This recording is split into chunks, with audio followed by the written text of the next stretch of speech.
Не болды? Мына жердің бастықтары ауысты. Досымды өліп кетіп жүрген ғой, прикинь. Короче, в долг посидеть не получится. Ё-моё. Енді не істейміз? Ана қыз аяқтан мұңғыртып заказ беріп тастады ғой. Ақшам жоқ па вообще? Қайдағы ақша жоқ, менде жетпейді. Валить надо, походу. Валить болғанда сен қызықсың ғой. Қазір қалай айтам мен оған? Кеттік деп. Қазір ғана келдік қой біз. Ачу вообще қалай? Әдемі ма?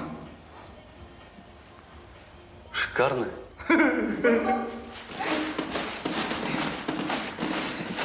Сейчас не істейміз.